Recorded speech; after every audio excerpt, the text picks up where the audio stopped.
বিসমিল্লাহির রহমানির রহিম। আমি একটা নর্মাল সেলর কাটিং করব। তো নর্মাল সেলরগুলো যারা হেলদি টাইপের লোক তারা বসতে সুবিধা হয় এবং নামাজের জন্য সুবিধা। আপনারা আমি যেভাবে কাটিং করি ঠিক সেমভাবে ফলো করলে বুঝতে পারবেন যে সেলরটা আমি কিভাবে কাটিং করি। তো আমি প্রথমেই দেখিয়ে দিচ্ছি।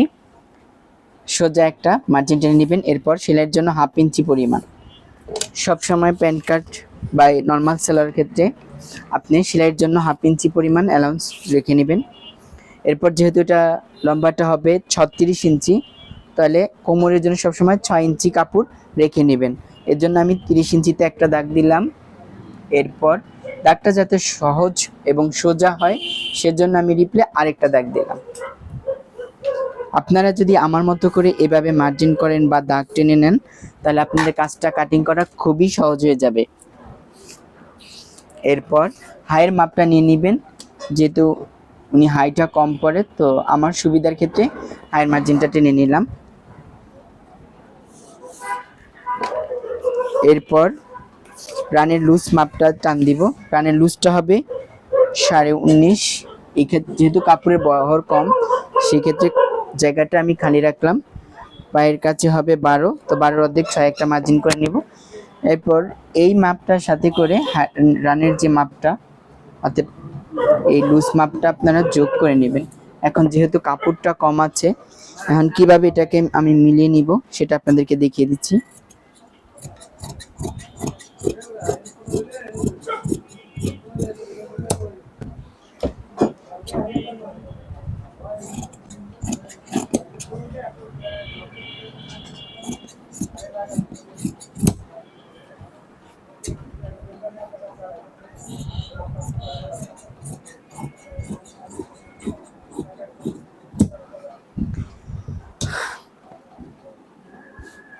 আপনারা সবসময় চেক করে নেবেন, এক্ষেত্রে কাপড়টা ছোট বড় বা কম বেশি থাকতে পারে।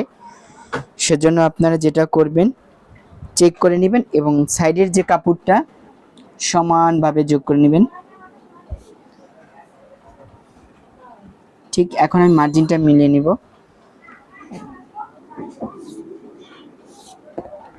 দুটো মাপ চেক হয়ে গেছে। বাড়তি যদি কাপড়ের যখন জোড়া দিবেন ওটাকেও সমানভাবে কাটিং করে নেবেন। রানের লুজ মাপটা 19.5 আমি নিজে মার্জিন করে নিলাম। এই দাগের সাথে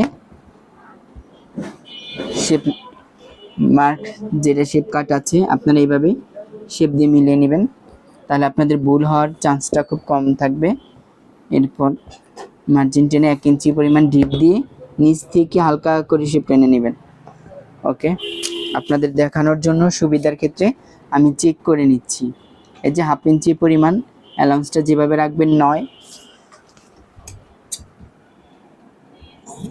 এখানে 9 থাকলে যেই সুবিধাটা হবে যে আপনার উপরে কোমরের কাপড়টা থেকে 6 ইঞ্চি যোগ করে নিলে 9 আর 6 15 ইঞ্চি, তাহলে আপনাদের হাইটা সঠিক মাপ পেয়ে গেলেন। কিভাবে জয়েন্টটাও দিলাম সেটা আপনাদের কাপড় কম থাকলে বুঝে নেবেন। ঠিক সেমভাবে আপনারাও জয়েন্টের জোড়া পাটটা কাটে নেবেন। সুবিধার ক্ষেত্রে আলপিন দিয়ে আটকায় নিতে পারেন।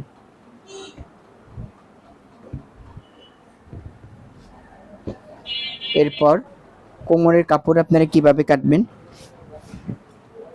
কোমরে এলাস্টিক লাগাবেন যদি 23.5 ইঞ্চি, সেই ক্ষেত্রে আপনারা 11.5-তে একটা মার্জিন করে নেবেন, 1/2 ইঞ্চি পরিমাণ অ্যালাউন্স।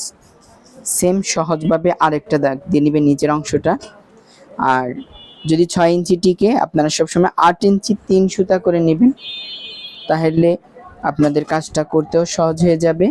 2 ইঞ্চি হচ্ছে আপনার এলাস্টিকের জন্য, 6 ইঞ্চি টিকবে আর 1/2 ইঞ্চি সেলাইয়ের অ্যালাউন্স। একদম সহজ।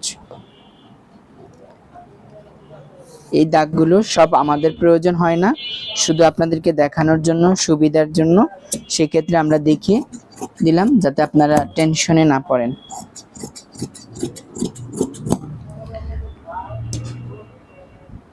আর যদি আপনারা নিচে কুচির পাট কিভাবে মিলিয়ে জয়েন করবেন সেজন্য চাকান দিয়ে নেবেন, তাহলে আরও সহজ হয়ে যাবে। আর সাইডের কাপড় দিয়ে পাটিশ করেন বা এক্সট্রা চড়া যদি সেলাই করেন সেক্ষেত্রে আপনারা সেটাও করতে পারেন। তার জন্য 3 ইঞ্চি করে সমান একটা দাগ দিয়ে নেবেন। ঠিক সেমভাবে এটাকেও আপনারা সোজা একটা মার্জিন দাগ দিয়ে নিলে আলহামদুলিল্লাহ, তাহলে দেখা যায় কি এই অ্যালাউন্সটা আপনারা পায়ের কাছে জয়েন দিলে একদম সহজ এবং সোজা হলো, বাঁকাতেরা হলো না। আলহামদুলিল্লাহ।